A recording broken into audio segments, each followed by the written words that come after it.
Well, next up on the High Velocity Radio Show is the Grand Poobah of PQC International Inc. Please welcome to the show, Mr. Frank Payne. How you doing, man? Man, I'm excited. I mean, I'm honored this morning because to know that I've been invited to the studio from our last mobile outreach. I'm just touched this morning. So I want you and the executive producer to know that. Well, that was the impression you made, Frank. You did. You made a heck of an impression. You know, and it started with the wardrobe. You've got your whole entourage here. I know this is radio.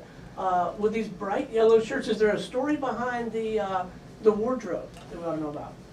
The uniform at PQC is part of our brand. And I grew up in Procter & Gamble, and I was inundated with branding. And I know the power of brand, and we wear black and yellow in everything that we do, everything, the website, our uniform, even the staple on my desk is black and yellow. And so it's just all part of our brand. And where that brand came from is my days at Procter & Gamble and my days as Combat Commander in the United States military. The U.S. Army's colors are black and yellow also. So it's been around me for a long, long time. The colors are very, very powerful. The yellow stands out. You're not going to miss us. No, you're not going to miss Frank and his crew, are you? Right. You may not know our name. Anywhere in the world that we travel to do business, that brand has always stood out. And it's always caused people to ask questions. That's what the brand is about. I was sitting on the plane coming back from San Diego, and a guy sitting beside me, he said, don't y'all do business with us? I looked at him, I said, I don't know. I said, but I can fix that for you real quick. Everybody asks us questions. They want to know about who we are, what we do. And so that's a good start conversation with the uniform. Yeah. It's all about branding. Got me to ask the question. So, Commander in the U.S. military. Yes. What have you taken from that life over into your corporate life that you might share with us? I think the thing that from the military that I bring into PQC is the principle of discipline. The discipline around how you do things. I believe in methodologies. I believe in standardization. I believe in optimization. Because if you don't have a way that's standardized to do things, then that gives people the option to do whatever they want, and you'll never get to the goal you're trying to achieve. You got to make sure you have a process in place to have the right people on the right bus, and on the right bus, they got to be in the right seat on the right bus. And to me, all of that comes from the military. The military also teaches you how to be strong, how to think in situations where you would normally not be able to make decisions. In the military, you got to make snap decisions, you got to make quick decisions, and you got to be able to do risk mitigation in your mind real quick. Because in combat, you don't have time to pull out a white paper or pull out some notepads and start writing things down. You don't have time to take a vote or anything, do you don't have time for that. They don't have white papers in the military? No. Really? You will get shot, okay? So yeah, all those things was brought into the company, and to us, it's been a great success to having those in place. Now, I will tell you that people don't always like to wear the uniform, right? People don't get hired. People decide not to come work for us because of the uniform. Wow. Really? A lot of folks, yeah, they say, well, I spent all this money on my suit. Or I got these high heels, you know, that I want to buy. I bought this new dress. Well, see, those people are not the people we want anyway. If you cannot come in and be a part of the family, then you're not supposed to be here. Because what do you tell the military? You go in the military and say, well, I don't want to be in the Army or the Air Force or the Marine because I don't like your uniform. See, you got to have a higher commitment than that, than looking past the uniform. You can't go to UPS and say, I'm not going to wear the uniform. I'm not going to work for you. You can't go tell Delta Airline that. So, and you're not going to tell Frank Payne that either. No, it won't work. That won't work. Did you try it the other way? Did you, when you first started this? Because, I mean, you came from the military, very structured, Procter & Gamble, I imagine, very structured, and now you're out on your own. And then you had a blank page. You could have went any way you want, but you chose to... You could have let the pendulum swing the other way. Yeah? Right, but you said, I'm going to have some structure in my organization, right? Yeah. And did you bring the uniforms right away, or is that something you said, you know what, everybody do what they want, and then you learned that this isn't working and you brought the uniform? No, the uniform came along. When I left Procter, again, at Procter, you understand, whether you believe it or not, we had uniforms. I had to wear a black suit, Ivy League red tie, long sleeve white shirt, and Oxford shoes. Okay, that was my uniform. They told you that? Oh, yes. Or you just looked You around and just figured that out in a No, hurry. you figured that out real quick. Okay, so I grew up in that environment, and to me, being at Procter was like getting a second MBA. Okay, and this is my opinion. There's no place on earth that I would have rather landed after college in Procter & Gamble. They give you so much responsibility right out the gate. As a young kid, I was 20-some years old, and had phenomenal responsibility. I will always cherish every day, every second that I was sitting at Procter & Gamble. And so it prepared me when the day that I decided to leave, after 12 years of it, I decided to go do something else. I told Peter Marlville, my boss, I said, Peter, I gotta go do something. I wanna build something. And Peter asked me, he said, are you not happy at Procter? I said, no, I'm very. He said, you're not happy with your money? I said, I'm excited about the money I'm being made.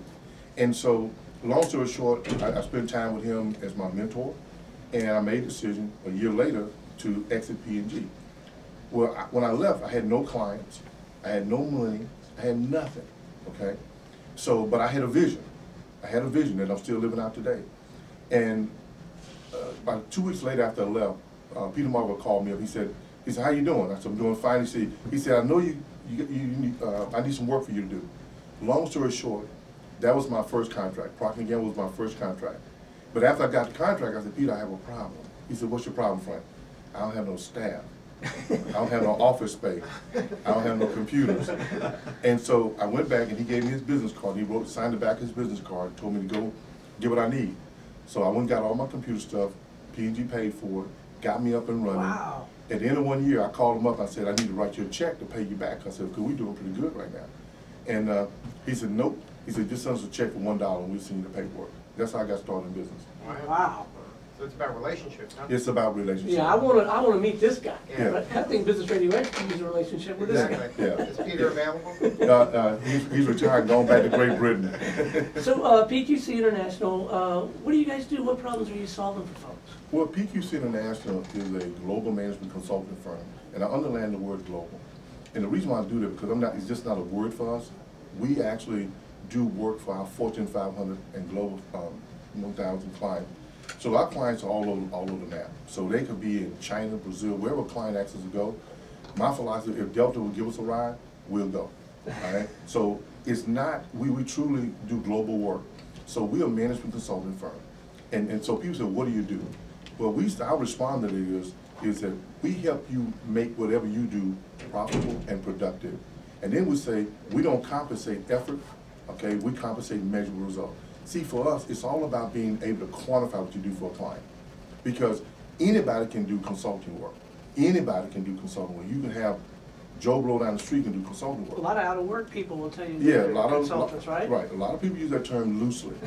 But we say if you can't help the client take it to the bank, then you're really not adding any value. And I think value has to be measured. And that's why we faithfully live by that statement. We do not compensate effort. We compensate measurable results. We live that way on our staff. I don't take it no different from my staff. We owe that to our clients. We need to add value. If we're not helping them increase revenue, reduce costs, or increase productivity for the employees, we're not doing our job. So it's an eat what you kill world at PQC? Yeah, especially within our part of our organization. If you got to go out and make things happen for the client, because the last thing we want to do is get paid by a client and them have buyer's remorse, because consulting is not cheap. You don't want a client to have buyer's remorse in this business. You got to build relationships. You cannot expect to get a deal with a client without a relationship. A relationship is just like a marriage.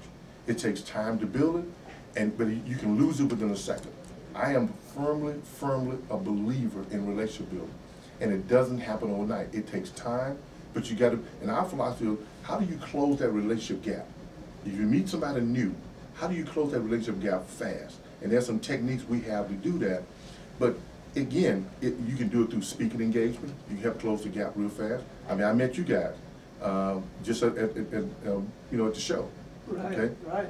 But from that one thing, I met another guy named Steve.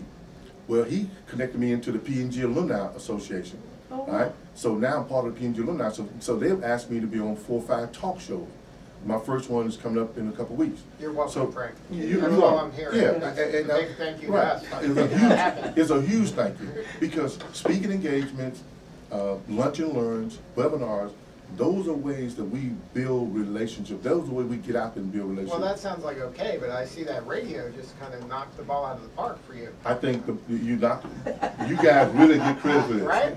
You know, that one interview you did, look at how many doors that opened. That opened a lot of doors, seriously. That's great. And I'm excited about this whole process because I see this type of show being something I want to do more often.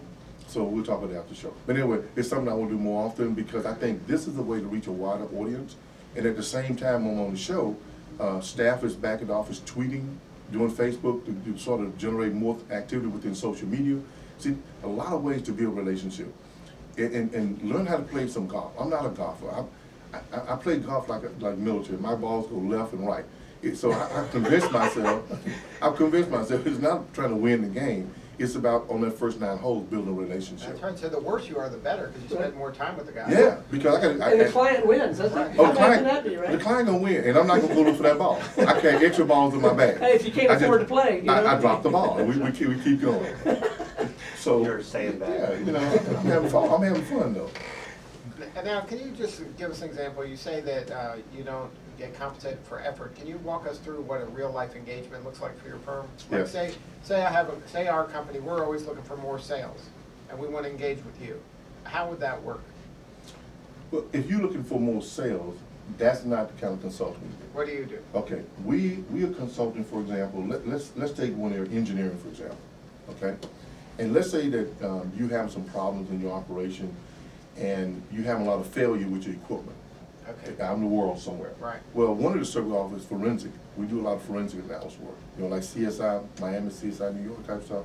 So we love doing forensic work. We like coming in, solving, and looking for issues why your plant's not working, or why your equipment's not working, or why your operation's not working. And we would actually head up and run the forensic operation to get to the root cause of why things are happening. So that's one area of consulting. Another area of consulting is that, let's say that you're trying to, you own a manufacturing plant and you make cookies, okay? Right. But your production is not running the way it's supposed to be. The line is not efficient as the way it's supposed to be. We can come in and help you optimize that production line. Now, there are 3 components of that. There's your people on the line, there's the technology on the line, and there's also, you know, how all of the, you know, processes are working. Do you have the right process in place? And see, a lot of times, you're not getting the right products off the line, or the quality of the product not right. You say, why is this not working? Well, there's a lot of reasons that's not working. Those kind of things we love. We love solving problems. And I tell you straight up, I get up every morning praying for all our clients. I pray for those prospects I'm working with. I pray for the clients. And my prayer is, God, please help my clients have more problems. Because why? Because we are problem solvers. We're here to help them solve problems, okay? The guest before said he's like a chef. Well, we're your doctor. I want to know what your pain is. I want to know what you're suffering, what pain are you suffering, what challenge are you having in your organization, either with your people, your process, or your technology. And so it doesn't matter to us what industry you're in. We're industry agnostic. I don't care if you're in healthcare, I don't care if you're in real estate, I don't care if you're in manufacturing, I don't care if you're in IT, it doesn't matter to us. We're focusing on what are your problems, what are your challenges, and that's what we're all about. Okay, let's take that cookie example. Say I'm producing X number of cookies, and you think I should be producing 3X number of cookies. Are you only getting paid when I do better than X? Like, how are you compensated? Well, we can structure the deal a number of different ways.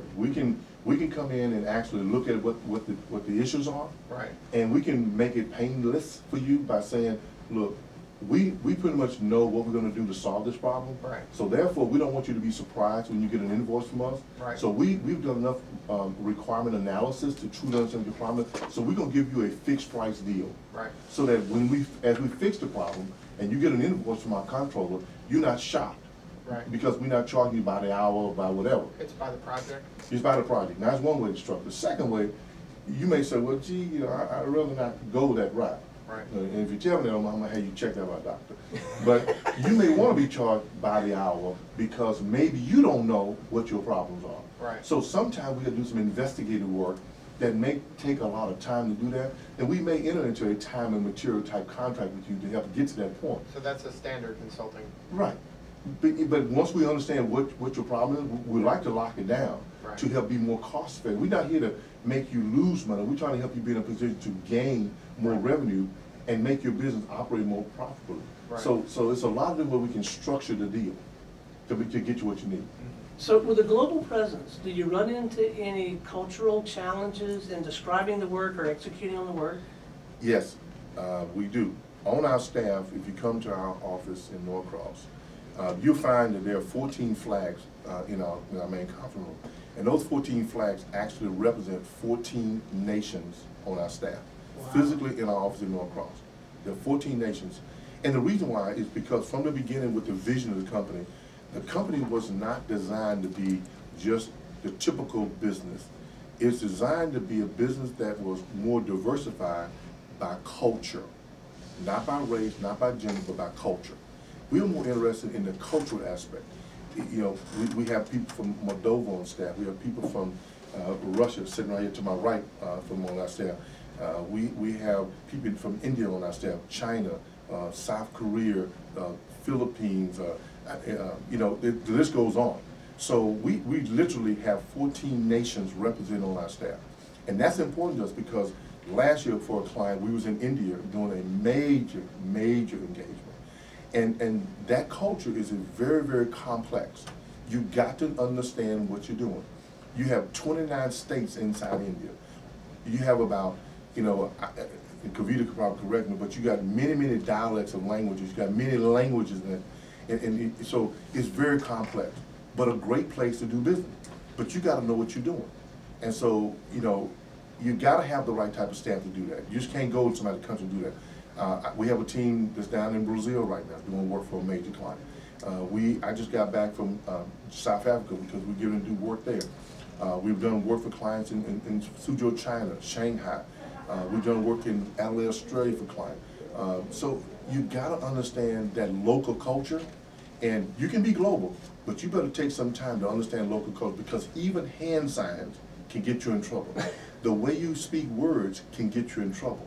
Okay, so you got to respect other people's culture.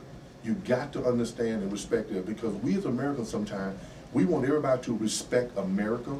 We can be arrogant ourselves and not respect other people. At PQC, we pride ourselves in studying other people's culture, understanding their culture, and doing the best we can to respect their culture. So that's how we operate from a global perspective. So when we go somewhere, we truly going to make sure we understand them out of respect. Now, you talk about local. Are you involved in any local community-oriented activities here in Atlanta? Yes, we are. We on our website, for those that are, I'll give it to you later, but one of the things we do is the outreach. We involve the local community. Just recently, we participated in the Vietnamese New Year event because we have some Vietnamese on our staff. And again, another way to learn. We do a lot of work with the youth in the community. Work with youth at the Juvenile Detention Center, work with youth in different schools. We have a youth boot camp where we bring youth in and we put them through the mill. It's not easy, it's very painful, but yet and still we help them make sure they understand how to do their work, help them understand life. So plus we have an internship program. As a matter of fact, the young man sitting on the corner, he's one of our interns. We believe that if you're going to do something, you got to give back in your local community. And the way we've chosen to do that is through a youth program. I believe that when the rest of us in this room are older, I want to make sure I've impacted some youth enough that if they see me, you know, I ain't gonna be in a wheelchair, but if I'm in a hover round, you know, with a PQC flag flying on it, okay, I want to make sure that they know that we've touched their lives somewhere, somehow, okay? Because if you don't give back to the community, and I think companies have to reach out to the community, their #1 priority. Because if you give back to the community, I'm telling you guys, it comes back in avalanches of abundance. I don't mean just come back in a bucket. It comes back in avalanche of abundance when you reach out to the community. And that is so important to me. I don't care, like we have a strong relationship with the Norcross Co-op ministry, helping with food and clothing and all those kind of things. We got, you know, Clarkston, you know, refugee out there. I mean, the list goes on. It's all on our website. We have a youth scholarship program. You got to give back. Now, I know a lot of people like to deal with different organizations, like Senior Citizen or different. We focus on youth. I just have a passion for youth because the way I grew up, somebody had to reach back and help me, okay? And I have a strong passion for youth. I grew up in Mississippi, okay? And my mom and dad didn't go past the 8th grade. I had to have somebody that would reach back and help me, right? And so one of my counselors at high school helped me, took me to Tuskegee, got me in school, and helped me, you know, to get acclimated to school. She helped me. And also, while I was in college, as an engineer, I did internship in Aiken, South Carolina. Somebody helped me to get in an intern. And I'll never forget, Bill Flatley was one of my mentors at the Atomic Energy Commission. He's I call him Redhead Irishman. He was a good friend of mine. He just was a strong mentor. He told me one day, he said, see that guy going down the hallway pushing that trash can? That's a janitor, Frank. The first lesson he taught me, he said, be nice to the janitor because tomorrow he could be your boss. And the lesson that I take from that is, you don't know whose path you're going to cross. You don't know what relationship you're going to be trying to build. Respect everybody you're going to cross. No matter if they're being mean or nasty to you, smile at them and put love on them. Because someday, somehow, you're going to cross their path again. And so those kind of lessons what I'm trying to instill in my people at PQC. Yeah, we're in the business to grow the business and create jobs and do those things, but to reach out in the community is passionate for me. And I'm very strong about that. Well, I believe you. I believe every word that you said here this morning. How can our listeners learn more about you and your work? I would invite our listeners to go to our website, www.pqcinternational.com. Or you can feel free to call me on my phone at 678-558-0146.